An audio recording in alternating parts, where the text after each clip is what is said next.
Preaching to us this morning is the area deacon of the Church of Pentecost International area. To climax the end of this area, let's put our hands together.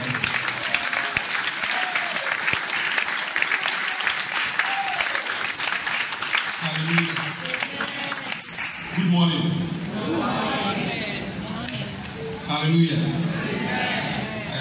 I'm grateful to the Almighty God for the privilege to minister His word this morning. Amen. And I also thank our versatile resident minister and the presiding elder, the executive, for this privilege. Hallelujah. Amen. This year, the theme for the Church of Pentecost is a glorious church to possess the nations. I also have been praying about the theme, and out of that, so far, the Lord has given me 7 message points. So this one I'm going to talk about just 2 because of the time. And as time goes on, we'll see how it goes. Hallelujah. Let us pray. When you Yamashe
I'm speaking about 2 message points. And the first one is the nature of the glorious church. The nature of the glorious church. And I'm starting right from the very first chapter and the very first verse of the New Testament. Matthew chapter 1 verse 1. He said,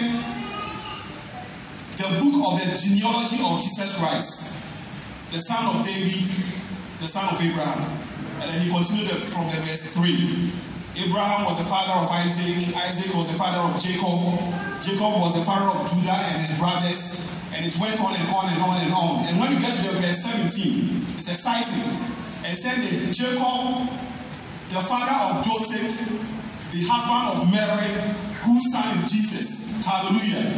Just to draw a clear distinction that Jesus Christ is the Son of God.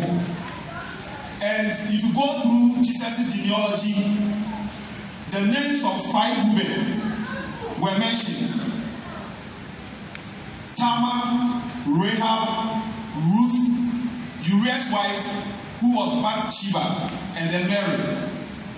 And out of these 5 women that were mentioned, at least 3 of them were outsiders. What I mean is that 3 of them were foreigners. They were not Jewish. Hallelujah.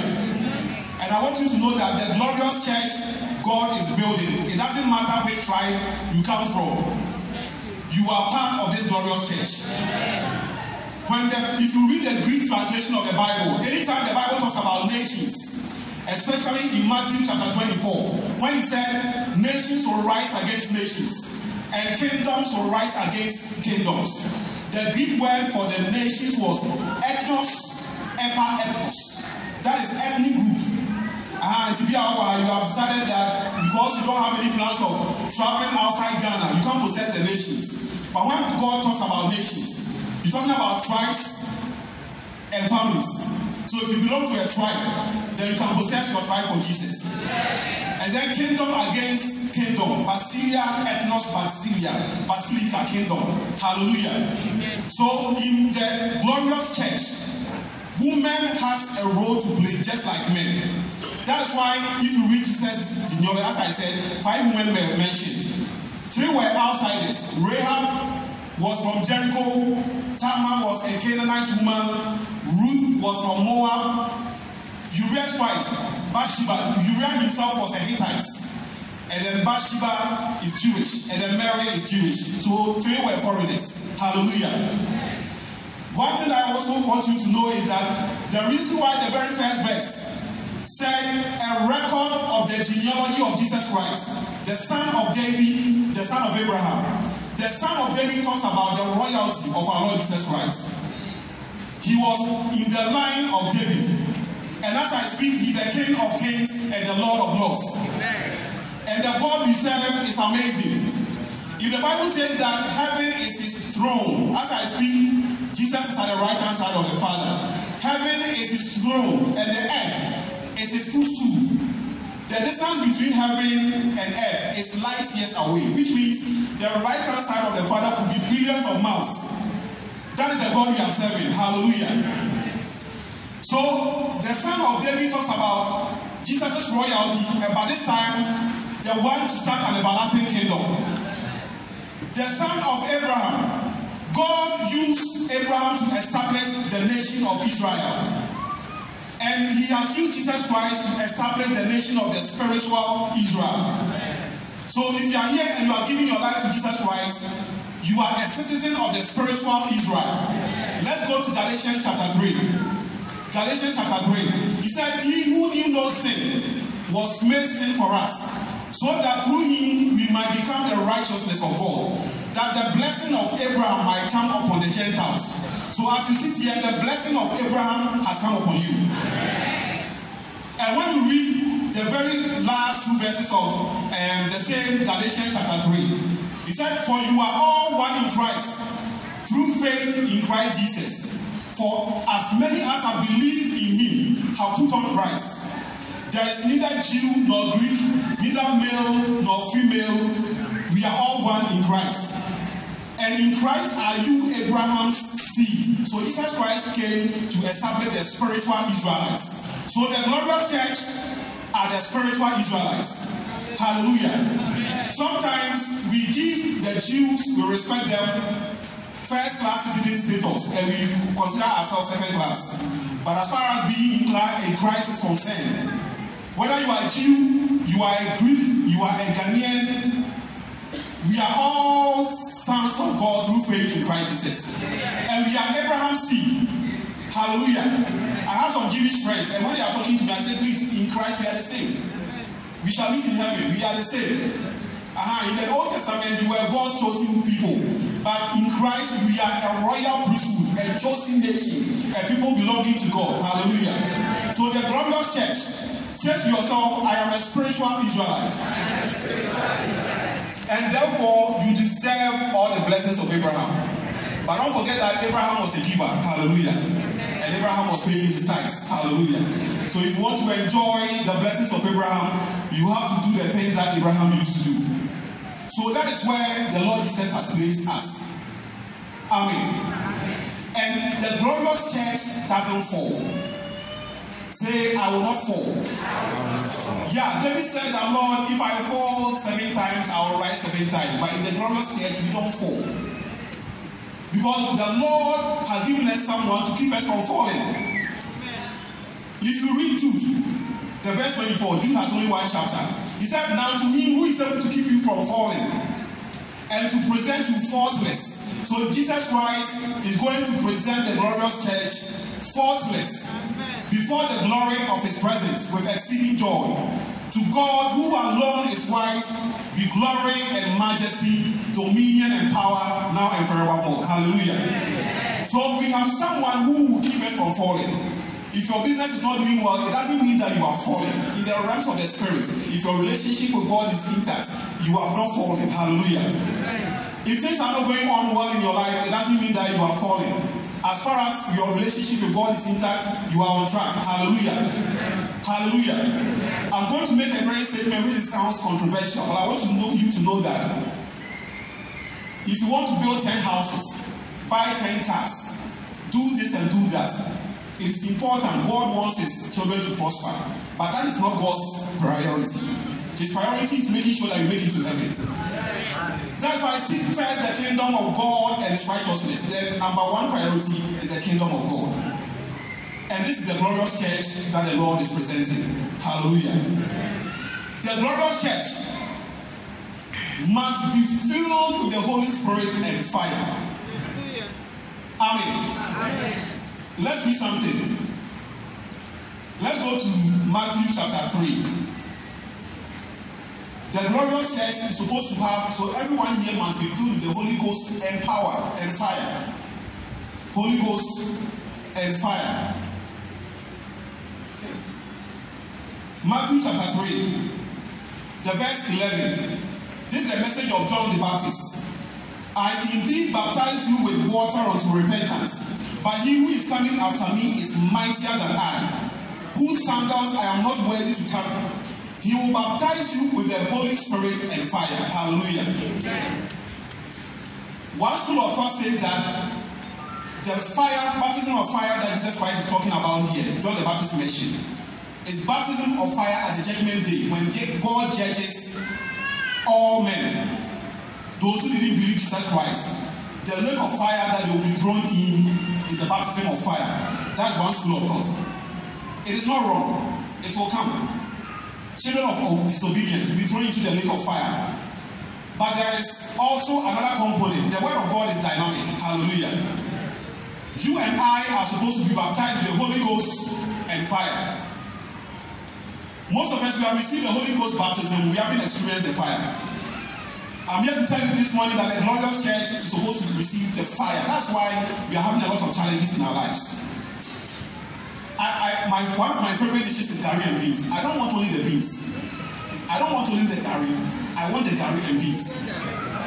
So I'm not satisfied with the Holy Ghost baptism. I want to get the fire baptism. If I combine the Holy Spirit and fire, then I become untouchable. Hallelujah. Let me explain this. Most of us think that the first time that the disciples received the Holy Spirit is in Acts 1:8, when Jesus said that you shall receive power after the Holy Spirit has come upon you, and you shall be my witnesses in Jerusalem, in all Judea, in Samaria, and to the very ends of the earth. So they went to the upper room, and at the time that Jesus was saying this, they had already received the Holy Spirit. Hallelujah. Let me prove this. When Jesus resurrected from the dead, he spent 40 days on earth before he went to heaven. The first day, when Mary Magdalene was about to touch him, he said, touch me not, for I have not yet ascended to my Father and to your Father. That Sunday morning, he went to heaven, the throne room, to show himself to the Father. Hallelujah.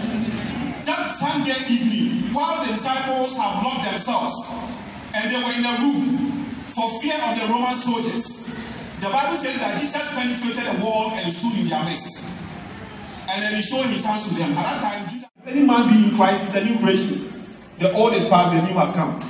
The baptism of fire. In Acts chapter 2 verse 1, the Bible says that when the day of Pentecost had fully come, they were all with one accord in one place. And suddenly, there came a sound like a mighty rushing wind and filled the whole place where they were seated.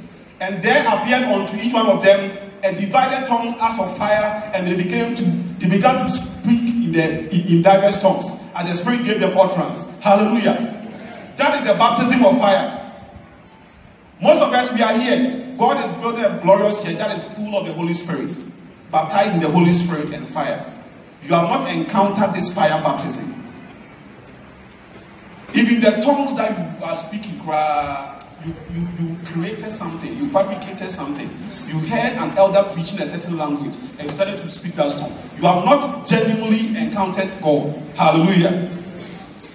But if you are really born again, then the glorious church must be filled with the Holy Spirit and power. You should be the priest in your house, the priest in your family, the priest to cast the demons out of your family.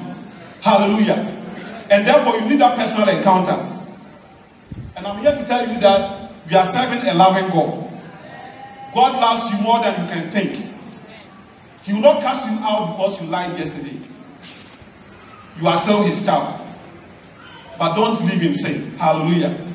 So the glorious church must be filled with the Holy Spirit and fire. And God is closer to you. That is why most of us, we jump from one prayer center to another prayer center. We have tried so many times and we still have a very low success rate. We have a very low success rate because we are seeking God, but God is still with you. The God you are seeking going around, he is in you. So I would like to recommend this. 6 March that is coming. Put your phone off. Go and hide somewhere. Pray from morning to evening.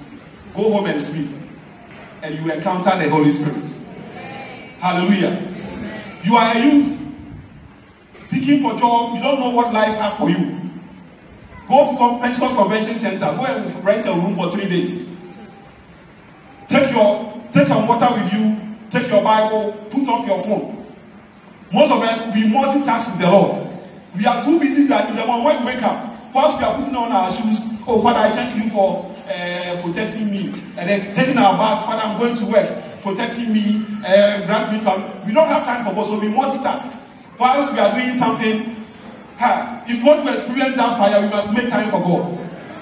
Hallelujah. You must make time for God. And I trust you. Sometimes we admire certain men of God when God uses them.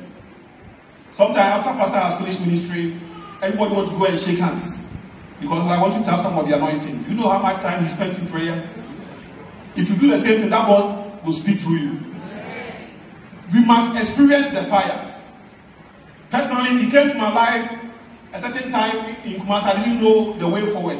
I had some 1 week, go and hit somewhere. I'll go there, pray from morning till 6. At that time, a certain primary school was on vacation. And one day, whilst I was praying, nobody laid hands on me. The fire of God hit me, and I was rolling on the floor. There were no deacons there to help me. Rolling on the floor. And when I got up the following week, I started getting results.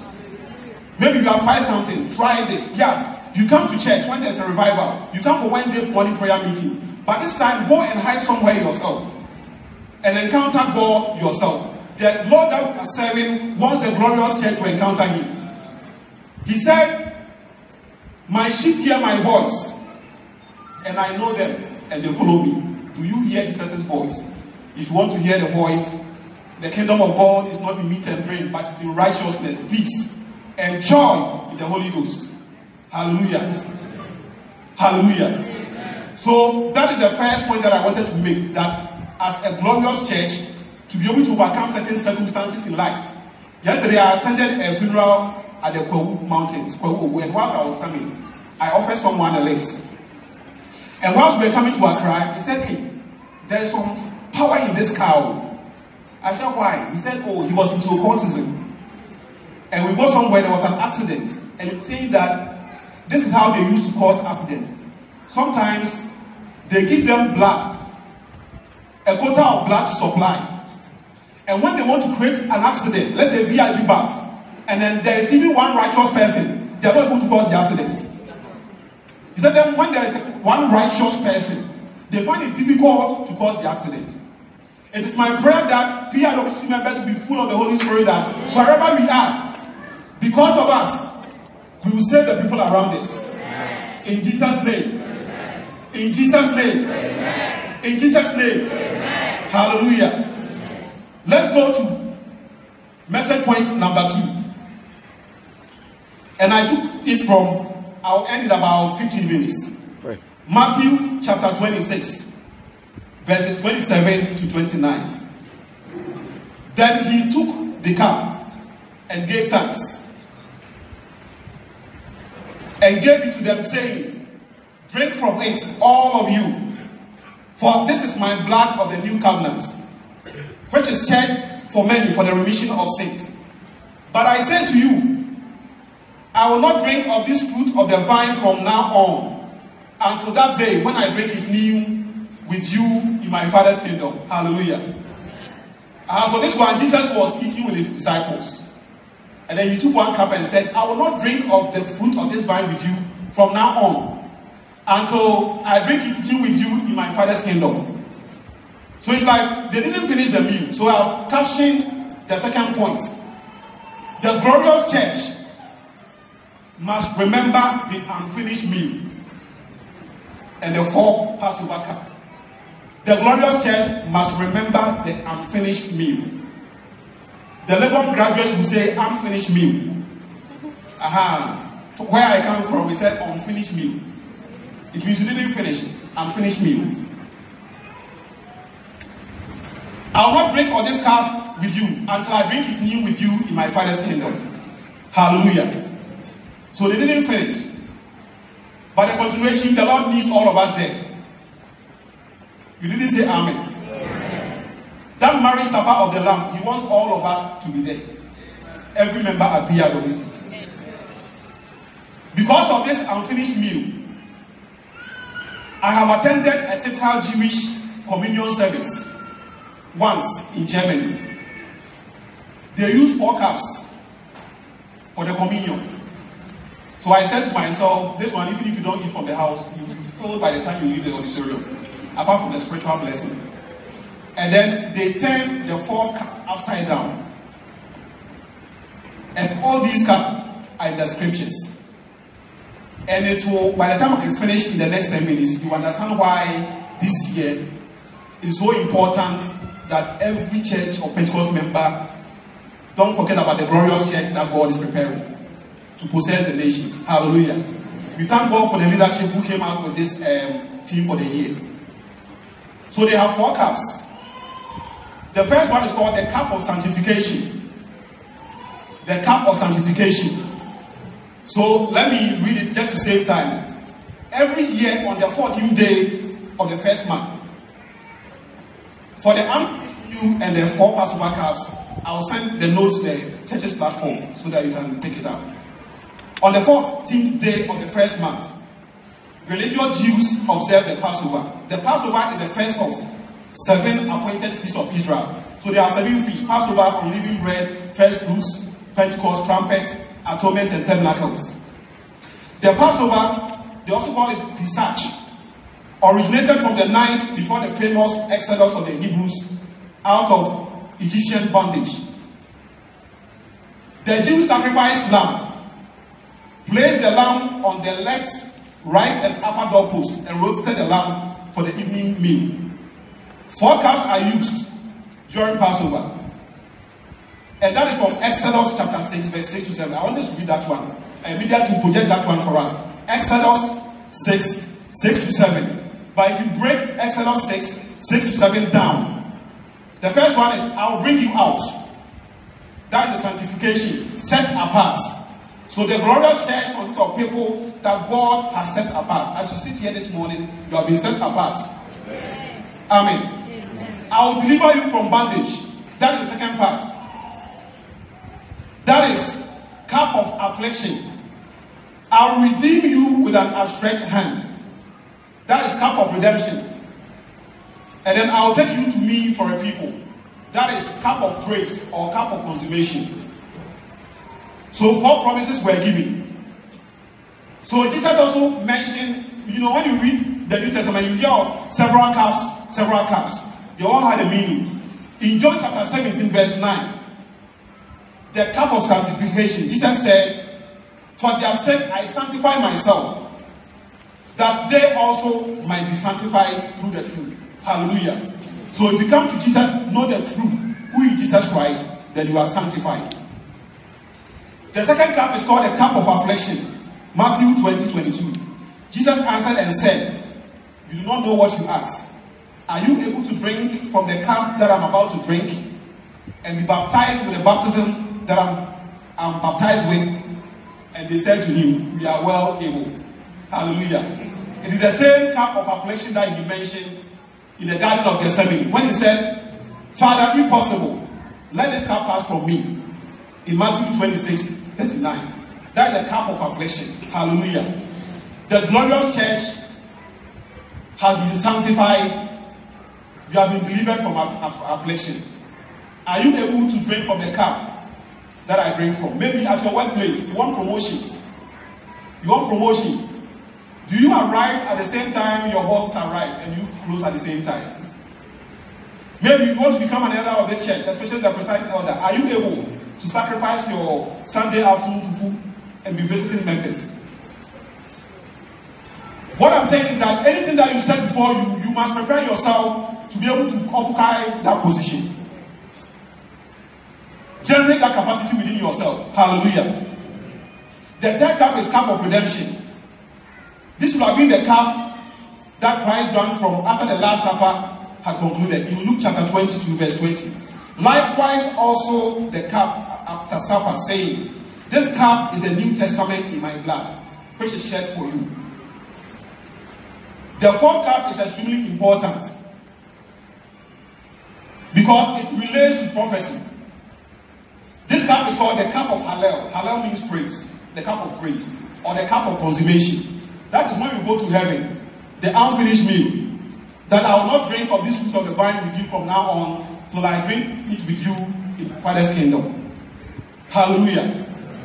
So one asks, what about the Lord's Supper, the communion that we take in church? It is none of the above. That's why we are doing it and remembering Christ until he comes.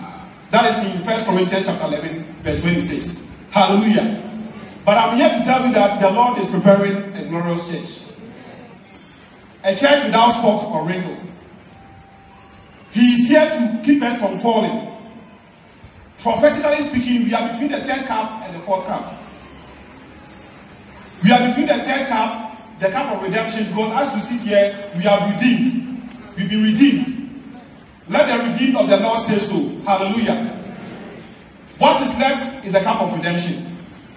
And I'm here to tell you, Apostle Ben Ali mentioned this, that if you are in Africa and you don't make it to heaven, it's like double punishment. This one, when we were coming to church, my wife made something that, hey, there was a wedding, the fleet of cars I saw. So if there's struggles, you don't make it to heaven, it's a second punishment. It's just saying that I've invited you to the marriage supper of the Lamb. All you have to do is to accept me, walk upright, obey. And then when the time comes, you come and enjoy the marriage supper of the Lamb. Hallelujah. So it's an invitation. I will not drink of this fruit of the vine. And I believe at that time, we will drink it together with the apostles.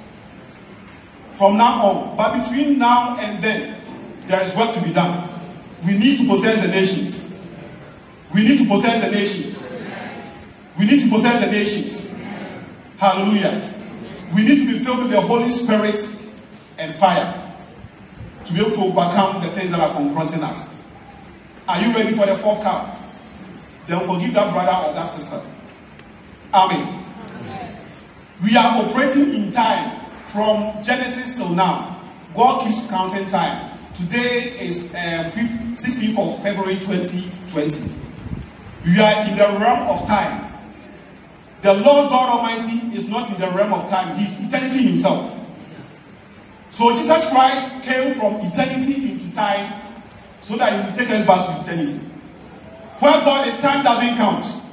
In the same way, if you miss heaven and you are thrown into the lake of fire, time doesn't count. It is eternal punishment. I'm not going to mention, don't do this, don't do this. It's a period of self-examination. It's a period of self-examination where you are right now. The Holy Spirit is here to help you. Hallelujah. And therefore, if anything is in life that you yearn for so much, be filled with the Holy Spirit. The first baptism that I spoke about, when you are born again, that is indwelling. He comes to indwell in you. The baptism of the Holy Ghost, that is the infilling. The infilling, the cup is never full, so we need to fill it every day. You need to fill it every day. If you don't take our ground, you don't stand our ground, the devil will steal what you have from you. Hallelujah. Hallelujah. I was listening to one lady who had, what do you call it? After he has been delivered, during the deliverance process, I'll end in about 2 minutes. He said, the reason why we attack you church people is that we hate you people. And the devil was using that person. We hate you people because you people who have been bought with the blood of Jesus Christ, you are going to enjoy. We are going to suffer perpetually. So we need more of you to go and suffer with us. The Bible says that it's not the plan of God that any man should perish. Maybe you are living a secret life on the outside. We see you as angels. And you think pastor hasn't seen. Presiding that came to your house, he hasn't seen. But you know the kind of life that you are living. The Bible says that the very hairs of your head are all numbered. Do you know the number of hairs you have? Jesus has numbered them. So you can't hide anything from him. Repent right now and overcome. Repent and overcome. Hallelujah. Hallelujah. Repent and overcome. It doesn't mean that if you are going through challenges and all that, you are falling. You are not falling. These are tests. You have to go through tests. Someone promised to marry you. You were introduced to presbytery. And then the person said, I won't marry you again. And because of that, you're going to commit suicide. I spoke to one sister, not at PRWC. He called me. I'm going to commit suicide. I can't stand the shame. And I said, why? He said, I was introduced to the presbytery in our church. I've been waiting on God. I'm 34 years old. I'm not married. The gentleman coming to marry me after the introduction to the presbytery 2 weeks later said that he won't marry me again. Now I can't stand the shame. And I told the sister that you have done nothing wrong. Maybe that gentleman doesn't deserve you. Hallelujah. Just stand your ground. In James chapter 1 verse 12, he said, blessed is the man who endures temptations. For when you have been tried, you shall receive the crown of life which God has made. And I said, sister, if you are able to endure, the day you get married, God will give you a crown of life. But don't circumvent the trial. Most of us, when we are going through trials, when the trial comes, I go through bad. I don't want to avoid it. When we go through it, just like our children in school, they can't avoid the test. Third term, they have to be promoted to class 4. The person is in class 3. If you don't write the test, you don't get to class 4. But most of us, we see the challenges and we try to go back to class 2. But go through what you are going through because the Lord is with you. After you are passed through, it is time for promotion. So the glorious church, we don't retreat, we don't surrender. Because the Holy Spirit is in us. And the battle is the Lord's. Before I sit down, the last point is that the glorious church, every word that comes from their mouth carries power. Every word, today when we are praying, everything that you bind will be bound in heaven. People are writing you down. But until you write yourself down, it will happen. They say it won't work. But if you write yourself down, it will not happen. Hallelujah. Something you are doing something, you know it's going to work. Everybody tells you it's not going to work. The day you accept that it will not work, it will also not work. But if you don't give up, and you keep on keeping on, it will happen. The glorious church doesn't give up. The glorious church is a church of prayer. The glorious church is a church of holy living. The glorious church, they easily forgive. Hallelujah. The glorious church demonstrates the power of God. The kingdom of God is not mere talk, but of power. I pray in the name of Jesus this morning that the Lord will sanctify us through and through. That our spirit, soul, and body will be preserved at the coming of the Lord. That at the marriage supper of the Lamb, when Jesus said that I will not drink from this fruit of the vine with you from now on until he comes, will be passed. I mean, when I get there, every meal that comes to mind, I will mention it. So happy. I pray that you will not miss it. We are in the period of grace, but don't take the grace for granted. Because Jesus is coming soon. When he's coming, I have no idea. But just trust and obey. God bless you.